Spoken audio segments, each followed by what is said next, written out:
You want to hear me on Karma Yoga?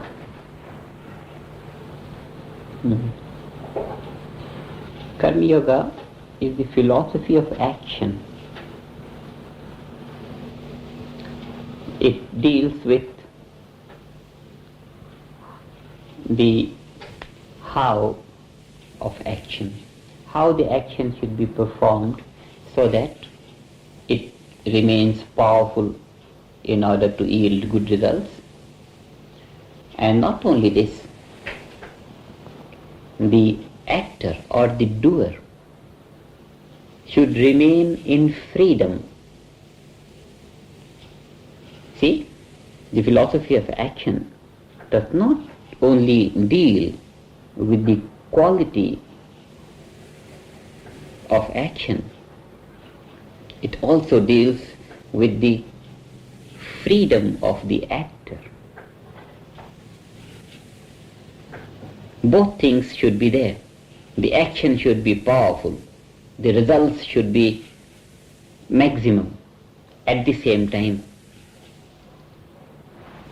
Enjoying the results, or even while performing the action, the actor should not be lost in the process of action or in the joys of the results.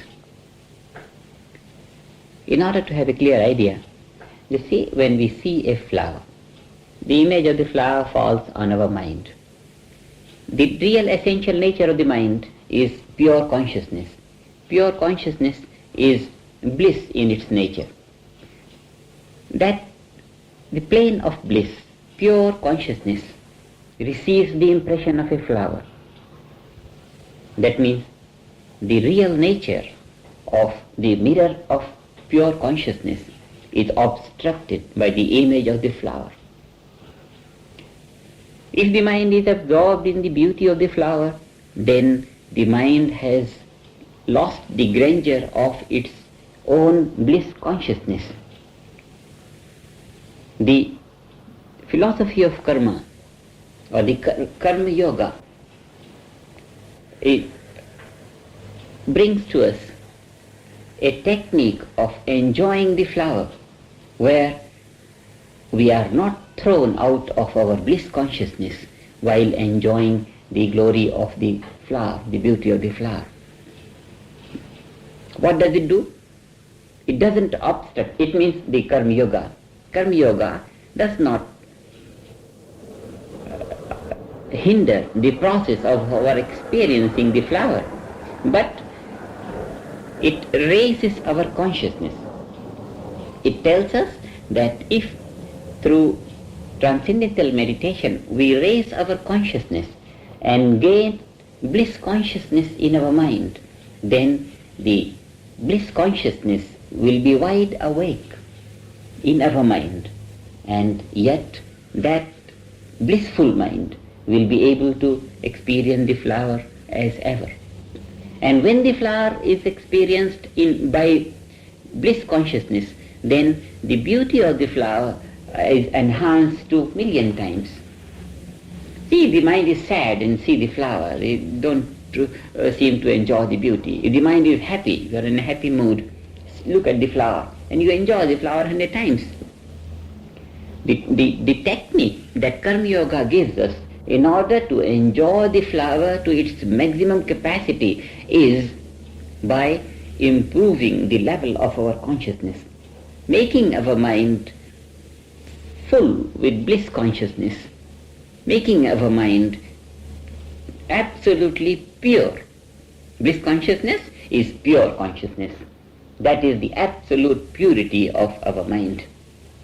This is the technique that Karma Yoga gives us.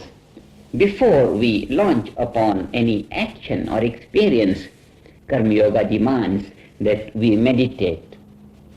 Take our mind to bliss consciousness. Let bliss consciousness be filled in the very nature of our mind, so that no matter what we think or do or experience, we experience and think on that level of bliss consciousness. This means that we don't lose our own essential nature. This means we enjoy eternal freedom in bliss consciousness. We live in the living presence of God and yet live in the world of experience of daily activities. This is the greatest blessing of Karma Yoga. It makes us more powerful, much more fuller for our experiences, and yet it leaves us in the eternal freedom of our own being. It leaves us in the infinite love of God in our life. So it is the Karma Yoga, it is the glory of Karma Yoga that handles both aspects of our life, objective sphere of our life and subjective sphere of our life. Subjectively, we are not lost in the bondage. If we looking at the flower, if we lose our own being, then we are lost in the experience of the flower. That means the process of experience has bound us. Now this is binding influence of action. Action, the process of perception of a flower is an action by us. And if we are lost in the beauty of the flower, that means if we are not able to hold on to bliss consciousness and we only enjoy the flower at the cost of bliss consciousness, then we are bound by the process of perception. This is called the bondage of action. The actor is bound by the action and by the fruit of action. So Karma Yoga gives us a way out of bondage in the field of action and out of bondage of the fruit of action. Both almost go hand in hand. But the technique is gaining purity of our consciousness. The technique is that our individual consciousness gains the status of cosmic consciousness. What is when I say cosmic consciousness, let me make it clear. When during our meditation we meditate and the mantra becomes slow and the mantra goes off, and then we are left all by ourselves, we feel there is nothing but I am awake inside. That pure awareness, self-awareness, that is our state of being, that is pure consciousness. When that pure consciousness begins to be lived in a natural way, even when the mind is engaged in the process of experience and action in the outside world, then it is called cosmic consciousness. Self-consciousness gets transformed into the state of cosmic consciousness, and we begin to experience things in their much fuller values. At the same time, we don't lose the awareness of our own being. Now remember, this not losing the awareness of our own being is not on the level of thinking. We don't think that we are the pure being and we are consciousness and I am and that I am. We don't think like that. Naturally, when we have taken 2-3 dives in the morning, the mind gets filled with that pure consciousness, and through that pure consciousness we experience anything in the world. This is what Karma Yoga is. Karma Yoga is not maddening activity, blinding activity. No. Karma Yoga is pulling the arrow back. Yoga is pulling the arrow back. Karma is releasing it to go forward. In meditation, morning and evening, we sit and bring the mind back to the source of infinite energy and intelligence in the transcendental consciousness, in that pure consciousness. So, Karma Yoga makes us more powerful in the outer world by bringing our mind in tune with the source of infinite energy and intelligence in the transcendental field. Thereby, again, bringing our mind in tune with that plane of being, which is the plane of cosmic law, which is at the source of all the laws of creation. And thereby wins the favor of the whole nature for us. This is the great glory of Karma Yoga, that it not only makes us